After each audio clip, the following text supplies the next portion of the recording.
자, 이제 하나님께서 우리에게 주시는 귀한 말씀 함께 보도록 하겠습니다. 오늘의 말씀은 이사야 55장 1절부터 9절까지의 말씀입니다.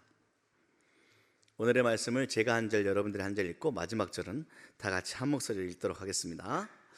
오호라, 너희 모든 목마른 자들아, 물로 나오라. 돈 없는 자도 오라. 너희는 와서 사 먹되 돈 없이 값 없이 와서 포도주와 젖을 사라.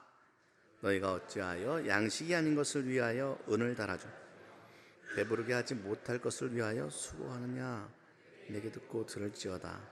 그리하여 너희가 좋은 것을 먹을 것이며 너희 자신들이 기름진 것으로 즐거움을 얻으리라. 너희는 귀를 기울이고 내게로 와서 들으라. 그리하면 너희의 영혼이 살리라. 내가 너희를 위하여 영원한 언약을 맺으리니 곧 다윗에게 허락한 확실한 은혜이니라.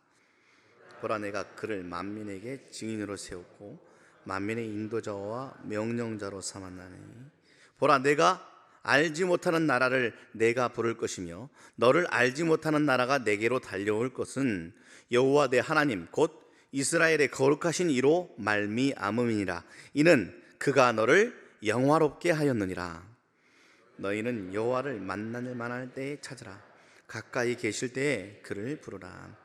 악인은 그의 길을, 불의한 자는 그의 생각을 버리고 여호와께로 돌아오라. 그리하면 그가 긍휼히 여기시리라. 우리 하나님께로 돌아오라. 그가 너그럽게 용서하시리라. 이는 내 생각이 너희의 생각과 다르며 내 길은 너희의 길과 다름이니라. 여호와의 말씀이니라. 함께 있습니다. 이는 하늘이 땅보다 높음같이 내 길은 너희의 길보다 높으며 내 생각은 너희의 생각보다 높음이니라. 아멘. 이는 하나님의 말씀입니다. 2024년도 하나님께서 우리 교회에 교회 반석 위에 서리라 라는 표로 이 땅 가운데, 그것 가운데서도 이 파주 이곳에 한소망 이름교회를 세우셨고 기초를 다지게 하는 은혜를 우리에게 허락해 주셨습니다. 벌써 작년이 되어버린 2025년도에는 교회 성령으로 충만하다라는 표를 허락하여 주셔서 성령의 동행하심과 충만함 가운데 더욱더 성장하는 한 해를 감사 속에 보냈습니다. 그리고 이제 2026년도 대망의 올해는 하나님께서 우리에게 교회 하나님처럼 사랑하라 라는 말씀으로 우리를 이끌어 가실 것입니다. 이 표를 낳은 성경 말씀이 바로 구약 이사야 55장의 말씀과 신약 에베소서 4장의 말씀입니다. 그중 새 첫 주인 오늘은 이사야 55장의 말씀을 붙들고 우리를 향한 하나님의 원하시는 방향과 초점을 살펴보는 시간을 갖도록 하겠습니다. 이사야는 작은 성경이란 별명도 붙어 있고 구약의 복음서라는 별명도 붙어 있는 아주 방대한 책입니다. 그중 가운데 오늘 우리가 함께 읽은 이사야 55장의 말씀은 포로기의 메시지 그중 마지막을 장식하는 아주 중요한 하나님의 말씀입니다. 이 하나님의 말씀이 이사야를 통하여 선포될 때 그 말씀을 듣고 있었던 청중이 누구였냐면 바벨론 포로로 살아가던 디아스포라 유대인들이었어요. 이스라엘 역사를 간단히 살펴보면 사울 왕으로부터 시작하여 다윗 왕조 때 완벽하게 통일 왕국과 강성한 나라를 이룬 이후에 그 다음부터 솔로몬부터 이루기 시작하면서 나라가 반으로 우리나라처럼 남북으로 나뉘어졌죠. 그래서 북은 북이스라엘을 불렀고 남쪽은 남유다라고 불렀습니다. 그랬던 나라들이 죄악 가운데 물들기도 하다가 회개도 하다가 여차저차 갈수록 쇠약해지면서 북이스라엘이 먼저 망하고 예루살렘 성전을 중심으로 남아있던 남유다는 나중에 결국 바벨론에 의해서 완전 쫄딱 망해버립니다. 그냥 망한 게 아니라 그들의 삶의 근간이요 영적인 고향이었던 성전까지 와르르 무너져버리고 없어져버리는 강한 상처와 함께 그들이 이제 속국인 바벨론으로 끌려가기 시작하는 것이죠. 50년 어간이 지난 시대에 외쳐지는 하나님의 음성이 오늘 우리 이 예배 가운데도 지금 울려 퍼지고 있는 것입니다. 자, 바벨론 포로로 끌려간 지 50년이 지났다고 한번 생각해 보십시오. 그러면 어떤 상황일까요? 이 이야기를 듣고 있는 대부분의 사람은 누구일까요? 그 당시에 나이가 많이 든 상태거나 장년들이 끌려갔으면 대부분 50년이 지난 후에는 1세대들은 많이 죽었을 겁니다. 그러면 듣고 있는 사람은 어릴 때 끌려갔던 1.5세대나 아니면 끌려간 이후에 그곳에서 태어난 2세대 디아스포라 유대인들이 지금 이사야의 이야기를 듣고 있겠죠. 마치 미국 이민자라고 생각하면 이해하기 편할 것 같습니다. 그들 가운데 바벨론에 살면서 어느 정도 자리를 잡고 사업에 성공한 사람들도 있었을 것이고, 나름대로 전문가 집단 안에서 살아가거나 공직의 삶을 살아가고 있는 아마 이민자와 같은 유대인들이 있었을 겁니다.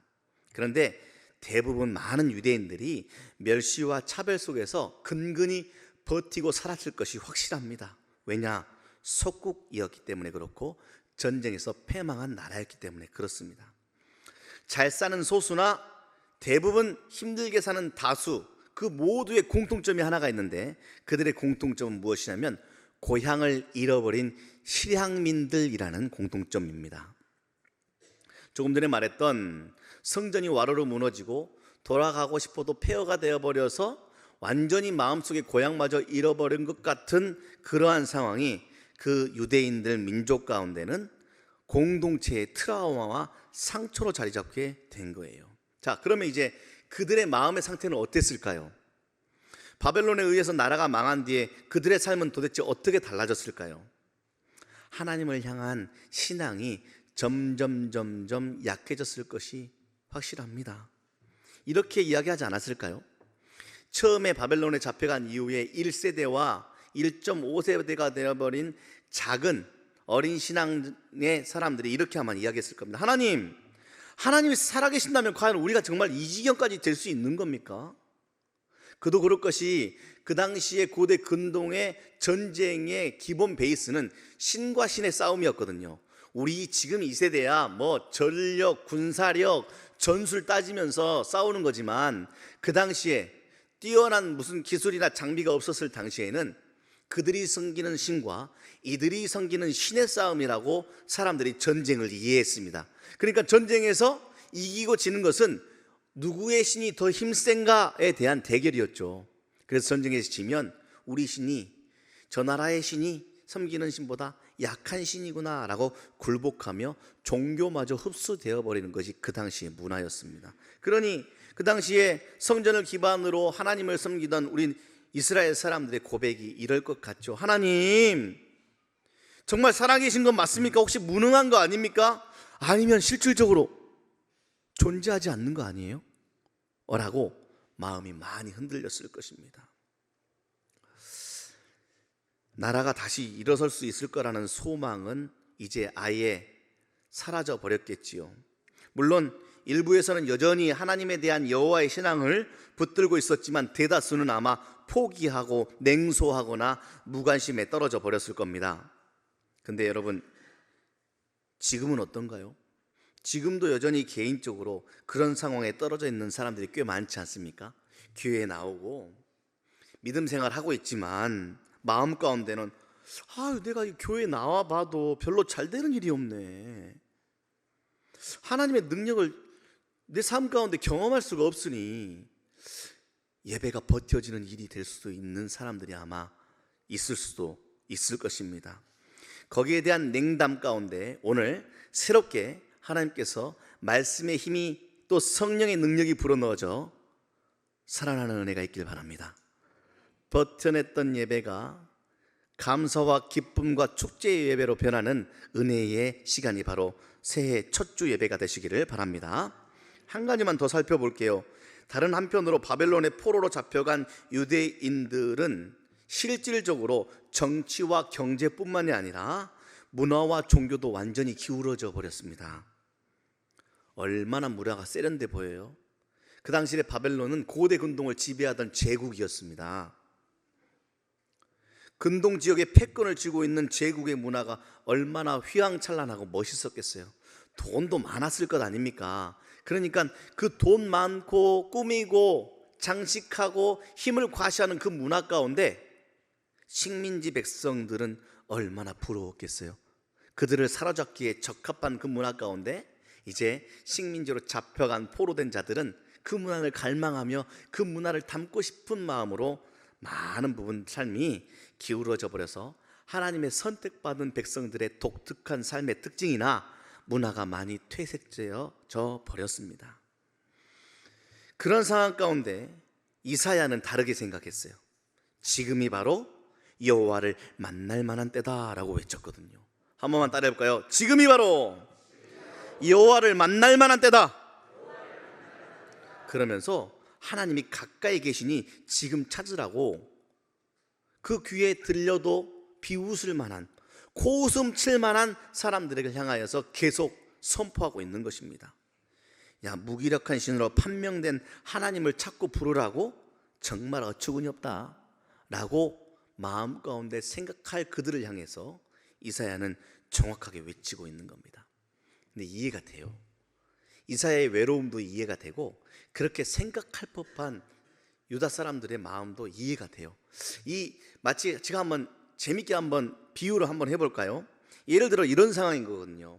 어느 프로축구팀의 한 명의 감독이 이렇게 팀을 맡게 된 겁니다. 근데 그 감독이 1년 내내 팀을 이끌면서 한 번도 이겨본 적이 없는 거예요. 매일 패 하다가 결국 그 팀이 어떻게 돼버렸냐면 해체되고 말았습니다. 그래가지고 거기에 있는 선수들은 다 다른 팀으로 가거나 선수 생활을 그만둔 선수들도 있었던 거예요. 그렇게 한참 시간이 지난 후에 옛날에 한 선수가 기존의 선수들 찾아가가지고 야, 우리 지난번에 전패하긴 했지만 그 감독님 다시 한번 모시고 우리 팀을 한번 꾸려보는 건 어때? 라고 한다면 여러분들 기분이 어떻겠어요? 지금 이사야의 선포가 그 자리에 흩어져 있는 이스라엘 사람들 귀에는 지금 이렇게 들리는 거예요. 그럼에도 불구하고 이사야가 꿋꿋하게 지금이 여호와를 만날 만한 때라고 외치는 데는 다 이유가 있는 겁니다. 왜 그럴까요? 이사야가 보는 영적인 눈이 있었기 때문에 그래요. 여러분들도 세상에 보여지는 눈뿐만이 아니라 그 세상에 작동하는 더 깊은 곳을 바라볼 수 있는 영적 눈을 소유하시는 예배자 되시길 바랍니다. 선지자 눈에 보이는 선지자의 안목이 있거든요. 바벨론의 한복판에서 유대인들의 영혼이 무너지고 있는 모습이 보이는 거예요. 믿음을 잃어버리고 휘황찬란한 세상의 문화에 동화되어 버리고 그 영혼이 목마름에 사로잡혀서 헐떡대고 살아가고 있는 모습이 이사야의 눈에 보이거든요. 그래서 외치는 겁니다. 이 외침이 오늘 우리를 향한 외침이오니 여러분들의 목마름을 한번 잘 점검해 보시는 예배가 되길 바랍니다. 자, 이사야가 부릅니다. 목마른 자들아. 여기서 나오는 목마른 자들은 가난하고 살기 힘든 사람만을 이야기하는 게 아니에요. 오늘 보면 1절을 한번 보십시오. 다 같이 한번 읽어볼까요? 오호라, 너희 모든 목마른 자들아 물로 나오라. 겉으로는 자리 잡고 성공해 보이는데 속은 채워져 있지 않은 사람들, 목마른 자들입니다. 고향과 하나님을 그리워하면서도 현실 때문에 아예 고향과 하나님 다 제쳐버리고 그 문화 속에 살고 있는 그들을 향하여 목마른 자들이라고 이야기한 것처럼 이 시대에 휘황찬란해 보이는 곳에 살고 있지만 마음 가운데 정작 중요한 것, 참된 양식과 생명으로 채워져 있지 않는 공허한 사람들을 다 목마른 자라고 지칭하고 있는 것이죠. 바벨론의 유대인만 목마른 것이 아니에요. 오늘 우리 지금을 살고 있는 우리도 목마릅니다. 여러분, 목마름이란 무엇일까? 혹시 여러분들 고민해 보셨습니까? 제가 한번 물어볼게요. 여러분들의 영혼은 목마르십니까? 여기서 잘 한번 점검해 볼 수 있는 대표적인 현상을 하나 제가 안내하고자 합니다. 그것은 바로 부러움입니다. 오늘 올 한 해는 좀 이걸 잘 가지고 좀 나의 목마름과 나의 풍성함을 좀 채워나가는 바로미터로 한번 삼으셨으면 좋겠습니다. 부러움. 우리는 누군가의 성취나 학업이나 연봉이나 집이나 풍성한 관계나 건강을 참 부러워하면서 살아요. 그리고 더 중요한 사실을 한 가지 기억하면서 같이 가야 됩니다. 우리가 누군가를 참 부러워하는데 그 부러움의 대상 역시도 누군가를 부러워하고 있다는 사실을 기억하십시오. 결국 이 세상에 어떤 일정한 기준 넘어서서 가지고 있는 것들을 충분히 만족하고 그것을 마음껏 부러워하지 않고 살아가는 사람은 없습니다. 다 부러워하며 살아가고 있습니다. 왜냐하면 우리는 다 죄성을 가진 이기적인 동물이기 때문에 그래요. 자기를 높이고 싶은 욕망이 가득 채워진 게 사람이라는 존재입니다. 반대로 그 욕망이 채워지지 않으면 자기를 한없이 불쌍히 여기는 자기 연민에 빠지는 게 사람입니다. 왜요? 자기 자신이 늘 우선이기 때문에 그래요. 그래서 늘 나 하면서 내가 잘 되거나 혹은 못 되면 나를 불쌍히 여기면서 나로만 꽉 채우면서 하나님이란 공간을 쫙 밀어내며 나로 꽉 채우는 그것을 성경은 한 글자로 죄라고 이야기하고 있습니다. 이 목마름이 사회적인 차원이나 국가적인 차원으로 조금 더 거칠어지고 확대되어지면 그것이 이제 전쟁이 되는 것이죠. 힘 있는 자들이 자기 욕심과 권력 욕망으로 날카로우기 시작하면 폭력적인 정치와 폭력적인 제도가 늘어나기 시작합니다. 그 제도 안에 사는 사람들은 서로를 품안고 이해해주고 배려하는 것이 아니라 내 권리, 내 거, 니네 편, 내 편 가려서 늘 잘못만을 바라보며 살아가는 나라로 변해버리는 것이죠. 이게 바로 죄로 물든 세상입니다. 그 가운데 이사야가 오늘 이렇게 외치는 거죠. 목마른 자들아. 이사야는 그 목마름의 원인을 정확하게 짚었습니다. 도대체 뭐가 문제냐? 이스라엘 백성들아 왜 그래? 라고 말하며 오늘 2절의 말씀을 선포합니다. 다 같이 한번 읽어볼까요? 너희가 어찌하여 양식이 아닌 것을 위하여 은을 달아주며 배부르게 하지 못할 것을 위하여 수고하느냐? 본문에 나오는 양식이 아닌 것, 배부르게 하지 못할 것은 도대체 무엇일까요? 제가 앞서 말한 당시의 최고의 부러움인 바벨론이 제시하던 삶의 방식을 이야기하는 겁니다. 바벨론이 과시하는 돈과 명예와 권력, 이걸 총칭하여 세속적 성공을 이사야는 명확하게 그것은 양식이 아닌 거야, 그것으로 배부르지가 않아 라고 이야기하며 헛된 것이라고 지칭했습니다. 명확하게 그것은 영혼을 배부르게 하지 않기 때문에 그렇습니다. 믿으십니까? 여러분, 제가 한번 묻겠습니다. 믿으십니까?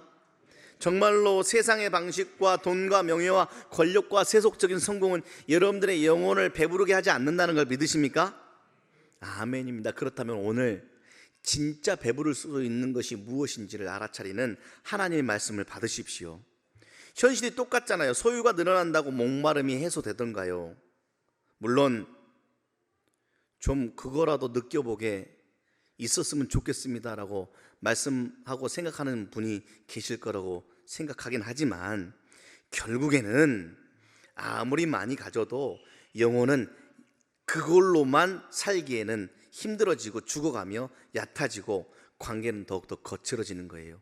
그래서 세상에 제일 없어 보이는 사람이 누군지 압니까? 가지고 있으면서 인색한 사람이 없는 사람보다 더 없어 보이는 거예요.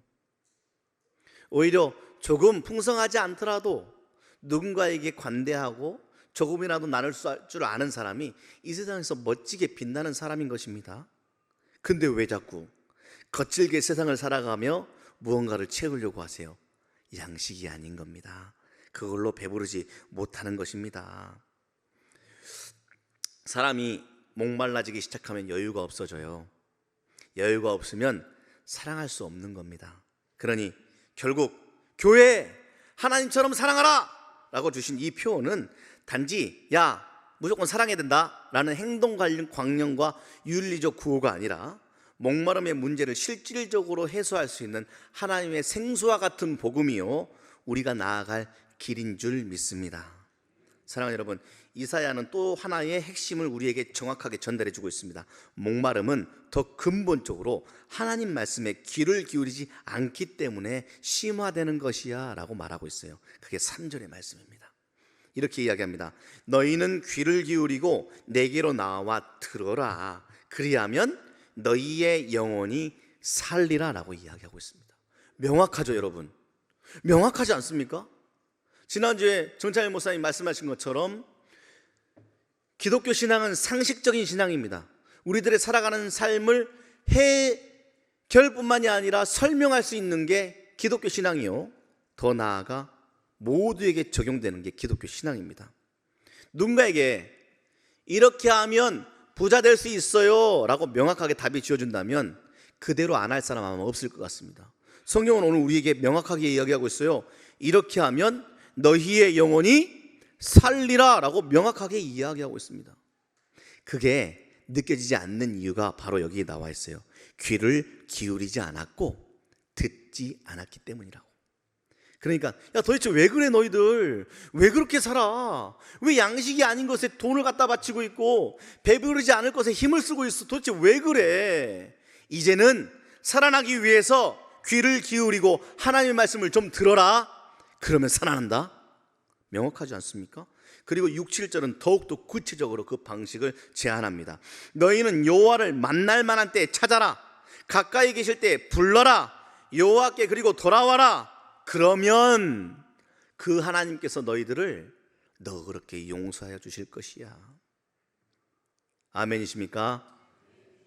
여기에 핵심 동사들이 몇 개가 있어요. 앞서 읽었던 3절에 들어라입니다. 그리고 6, 7절에 나오는 그 다음에 찾아라, 그리고 불러라, 그리고 돌아와라 라는 핵심적인 동사들이 있습니다. 이 동사들은 명확하게 방향성과 핵심을 가지고 서술하는 거예요. 뭐라고요? 내게로 나와 하나님의 말씀을 들어라. 그리고 무엇을 찾으라고요? 여호와를 찾아라. 무엇을 부르라고요? 하나님을 불러라. 또 어디로 돌아오라고요? 여호와께 돌아와라라고 명확하게 그 방향성을 제시하고 있습니다. 자, 그리고 이 네 동사는 다 연결되어 있어요. 첫 단추인 하나님의 말씀을 듣지 않으면 찾지도 못하고 부르지도 못해 결국 어떻게 된다고요? 돌아오지 못한다는 겁니다. 결국 돌아오지 못하는 사람, 듣지 못해 돌아오지 못하는 사람은 배부르게 하지 못하는 것들에 매달릴 수밖에 없는 삶을 살아갈 수밖에 없게 되는 것이다.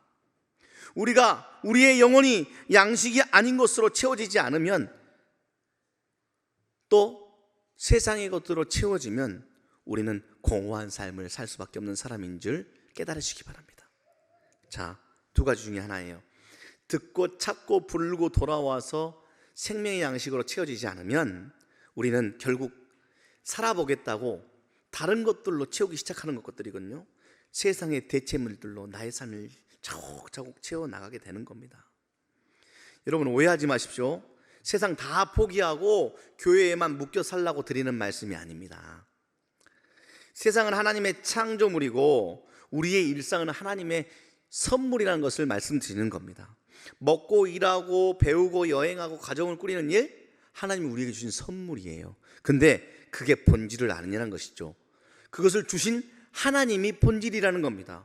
받아 누리는 것을 얻고 싶어 하는데 주시는 분을 생각하지 않는다는 것은 잘못된 삶의 방식이라는 거예요. 주시는 분을 생각해야 주시는 분이 선물한 것을 선물답게 누리고 살 수 있다는 겁니다. 반대로 선물이 전부가 되어버린 삶이 결국에는 목마를 수밖에 없다. 그러니 선물을 주시는 본질에 집중한다면 우리는 목마르지 않는 삶을 살 수 있다라는 것입니다. 여러분 식당에 가면 종종 에피타이저가 나오죠. 에피타이저는 본래의 목적이 무엇입니까? 메인 메뉴를 맛있게 먹을 수 있도록 입맛을 돋구어 주는 게 에피타이저입니다. 그런데 에피타이저가 나와서 먹었는데 에피타이저가 맛있는 거예요. 그런데 에피타이저를 달라고 하고 해가지고 에피타이저로 배가 다 불러버렸네. 그 후에 메인 메뉴가 나왔는데 먹고 싶지 않대요. 지금 이스라엘 백성들을 향하여 외치는 이사야의 선포가 이 시대에 에피타이저에 관심을 가지며 진짜 준비된 진짜 메인 메뉴를 바라보지 못하고 즐기지 못하는 우리에게 하나님은 말씀하고 계십니다. 와서 들어라. 그러면 너희의 영혼이 살아나리라. 세상은 하나님 안에서 다시 선물을 선물대로 구별하고 본질을 본질대로 구별하는 귀한 일들을 말씀의 기준 안에서 살아내기 시작하면 그때서야 비로소 영혼이 살아나는 겁니다. 묶여있던 관계가 풀려나기 시작하는 겁니다. 그때야 비로소 진짜 사랑이 내 옆에 있음을 알고 그 사랑을 손에 쥐게 되는 것입니다. 자꾸 에피타이저만 관심이 드니까 진짜 사랑 손에 못 쥐고 살아가는 거죠. 진짜 사랑이 나에게 이미 다가와 있음에도 불구하고 내가 저 에피타이저 먹겠다고 메인 메뉴를 걷어차는 바보 같은 일을 살아내지 않는 새해가 되었으면 좋겠습니다. 자, 그런데 중요한 것은 오늘 우리는 바벨론 포로로 잡혀간 그 시절의 유대인들이 아니라는 거예요. 전혀 새로운 상황에서 살아가고 있는 우리는 기독교인들입니다. 예수님이 이미 오신 이유를 살아가고 있는 그리스도인이 바로 우리입니다. 그러나 이사야의 선포는 오늘 우리에게도 똑같이 살아계신 하나님의 말씀임은 분명합니다. 여호와를 찾고 불러야죠. 그래야 사는 줄 믿으십시오. 그래야 생명을 얻는 줄 믿으십시오. 그래서 이사야가 이렇게 다시 말하죠. 3절을 다시 한번 볼까요?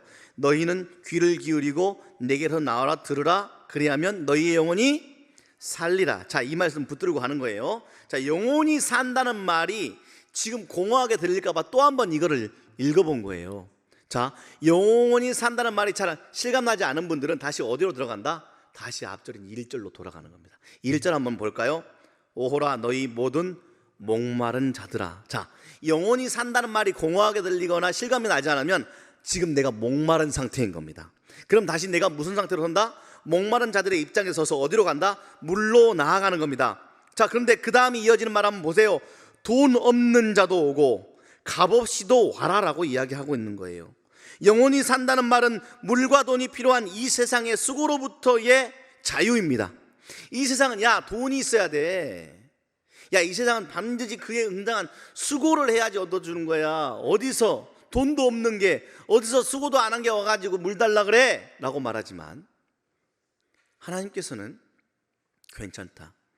목마르냐? 내게로 와라. 돈 없이 와도 괜찮다. 수고로움 없이 와도 괜찮다. 그리고 결국 예수 그리스도로 그 모든 수고를 다 감당해 내신 분이 바로 우리를 사랑하신 하나님이신 줄 믿습니다. 그 하나님처럼 한번 사랑해 보겠다고 우리가 올해 첫 주 말씀을 붙들고 힘있게 지금 외치며 나아가고 있는 것이죠. 사랑하는 여러분, 그 사랑이 이해가 잘 되지 않죠? 왠 줄 알아요? 우리는 바벨론의 문화와 경제와 정치에 갇혀있는 그때 그 사람들처럼 이미 세상의 기준에 너무나도 익숙해져 있고 교육되어져 있기 때문에 그렇습니다. 아무리 그렇게 말해도 돈 없으면 힘들어요, 목사님. 아무리 그렇게 말해도 수고 없이 어떻게 잘 먹고 잘 산답니까? 최소한의 것은 있어야죠. 물론입니다. 최소의 것은 있어야죠. 띵까띵까 놀며 살아야 된다고 말하고 일하지 않고 살아도 된다고 말씀드리는 것이 아닙니다. 본질이 무엇인지를 우리가 더듬으면서 시작해 보자는 말씀이죠. 8절과 9절의 말씀 보세요. 우리의 생각과 하나님의 생각은 다르답니다. 우리의 길과 하나님의 길은 다르답니다. 우리의 길과 생각보다 하나님의 생각과 길이 더욱더 높다라고 말씀하고 있습니다. 도대체 하나님의 길이 무엇이길래요? 우리가 가지고 있는 길과 생각은 무엇이길래요? 우리는 이미 경쟁의 방식에 익숙해져 있죠. 비교의 방식에 익숙해져 있습니다. 그래서 늘 부러워요. 부러운 대로 되고자 노력합니다. 근데 안 될 것 같잖아요. 어떻게 하는 줄 알아요? 부러운 대상을 어떻게든 헐뜯거나 무너뜨려야 돼. 그게 우리의 모습이에요, 실질적으로. 그래서 사촌이 땅을 사면 배가 아픈 게 우리예요. 축하해 주지 못하고. 이게 죄된 본성의 우리의 진짜 모습입니다. 그런 계산의 방식이 전부가 아니라 우리보다 더 높은 하나님의 뜻은 결국 긍휼하게 여기시어 용서하는 길이라고 말씀하시는 건 아니겠습니까? 이것을 사랑이라고 이야기하고 있네요. 7절의 말씀이 분명히 우리에게 이렇게 이야기해 줍니다. 하나님께서 우리를 긍휼히 여기실 것이다. 가까이 계시는 하나님께 다가가 그를 찾고 하나님 말씀을 듣고 찾고 부르고 돌아오면 하나님이 너그럽게 용서해 주시는 사랑으로 우리와 늘 함께 하실 것이다. 그러니까 하나님처럼 사랑하자라는 말씀은 억지로 친절하게 대해, 네 마음이 감동이 없더라도 억지로 친절하게 대해라고 우겨대는 것이 아니라 우선 하나님 말씀으로 가까이 나오라는 것이고 그 하나님을 찾고 부르고 돌아와 용서의 사랑으로 내 마음이 채워지면 그 놀라운 하나님의 은혜와 사랑이 차곡차곡 채워지다 못해 꽉 찬 후에는 어떻게 돼요? 흘러넘쳐서 그것으로 인해 누군가를 변화시키고 누군가를 감동시키고 누군가와 더불어 사는 그것을 하나님처럼 사랑하게 되었다라고 이야기하는 것이에요. 사랑이 말처럼 쉽습니까? 저는 장담합니다. 사랑 내 힘으로 할 수 없어요. 그래서 흔히 제가 종종 쓰는 비유지만 그토록 뜨겁게 사랑하던 연인들이 헤어질 때면 항상 하는 말이 있죠. 내가 선물해 준 거 내놔! 사랑할 때는 있는 거라도 팔아서 없던 일이라도 더해가면서 빌려서라도 선물을 해주는 게 사람인데 왜? 차고 넘치니까. 근데 내 안에 사랑이 갈수록 비어지면 내가 비어진 나를 채워야 되니까 했던 거 도로 달라는 게 사람이에요. 우리가 하나님처럼 사랑하기 위해서는 억지로 무언가를 해내는 방식으로 살아내는 것이 아니라 하나님 말씀을 들으라라는 자리에 먼저 서는 겁니다. 그때부터 채워져 하나님을 찾게 되고 부르게 되고 돌아오게 되면 아이고 내가 이렇게 부족한 나를 하나님께서 용서해 주셨네. 값없이 하나님 앞에 그냥 떡하니 서 있는 나를 끌어안아 주셨네. 너무나도 죄로 얼룩진 더러운 나를 하나님이 주님의 품에 품으셨네 라는 용서의 놀라운 은혜를 깨닫게 되면 우리도 누군가를 그렇게 손 내밀어. 저거 한번 보실래요? 우리 조국 지사님이 이번 표현을 보고 저 그림을 그린 건데 우리는 목회자들이 저걸 보고 조국 지사님 천재가 확실하다라는 것을 이구동성으로 외쳤습니다. 누군가를 향해 저렇게 손을 내밀면 그 밑에 있는 검정색은 물에 비친 예수 그리스도의 손 아닙니까? 이 못자국이 있는 손 아니겠어요? 예수님이 우리를 긍휼히 여기시사 십자가에 못 박혀 죽기까지 사랑하신 그 사랑이 함께 따라오고 그 사랑이 누군가에게 전달되어지는 하나님의 사랑이 되는 것 아니겠습니까? 사랑하는 여러분, 하나님이 우리를 그토록 긍휼히 여기시고 용서하셔서 이 땅에 예수님을 보내셨습니다. 그 예수님은 오늘 우리에게 오셔서 이렇게 말씀하십니다. 수고하고 무거운 짐진 자들아 100만 원 갖고 와라가 아니라 수고하고 무거운 짐진 자들아 다 그냥 아무 값 없이 내게로 오라. 오늘 말씀과 오버랩 되죠. 목마른 자들아 오라. 수고하고 무거운 짐진 자들아 다 내게로 오라. 내가 너희를 쉬게 하리라. 목마른 자들아 오라. 영원히 살아날 것이다. 하나님의 말씀이 예수 그리스도를 통하여 성취되었습니다. 2026년 한 해 여러분들의 삶을 하나님은 말씀 안에서 계속해서 성취해 가실 것입니다. 그러니 그 어느 때보다 말씀 앞에 서시기를 노력하십시오. 그 어느 때보다 하나님을 찾고 부르며 하나님께 돌아가고자 최선을 다하는 예배자가 되시기를 바랍니다. 우리 모두 새해에는 예수님께로 갑시다. 그리고 예수님께 배우고 진심으로 예수님을 한번 믿어봅시다. 그러면 여러분들의 영혼이 탱글탱글 살아나 차고 넘쳐 하나님처럼 사랑하는 일이 세상에서 제일 기쁘고 보람된 일로 여겨지는 열매들이 여러분들의 삶 가운데 맺히게 될 줄 믿습니다.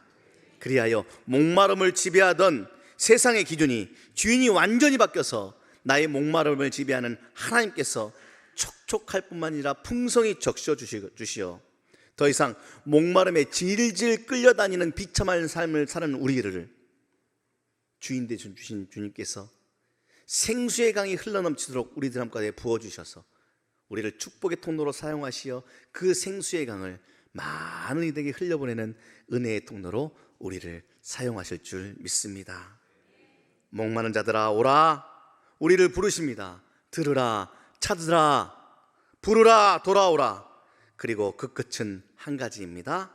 교회여 하나님처럼 사랑하라. 기도하겠습니다. 하나님, 우리는 목마른 자들이었습니다. 바벨론 문화에 꽁꽁 갇혀 그렇게만 살아야 된다는 그 생각에 하나님을 무능하게 바라보고 하나님을 잊어가던 그 목마름에 허덕이던 유대인들처럼 우리도 이 세상 기준 속에 파묻혀버린 목마른 자들 아니었겠습니까? 그럼에도 불구하고 우리를 그토록 사랑하시고 긍휼히 여기시고 용서하셔서 오늘 이 예배 자리 가운데 우리를 예배자로 세워주시니 감사합니다. 예배를 통하여 목마른 자들 향하여서 생수와 같은 말씀을 쏟아부어 주시니 주님 감사합니다.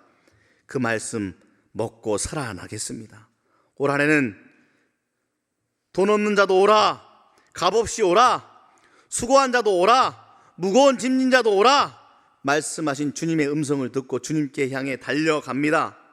아버지 하나님, 긍휼히 여기시고 용서하여 주시사 마음껏 주님께 사랑받고 우리도 그 사랑받는 사랑이 차고 넘쳐 많은 이들을 하나님처럼 사랑하는 아름다운 교회 되게 하여 주시옵소서.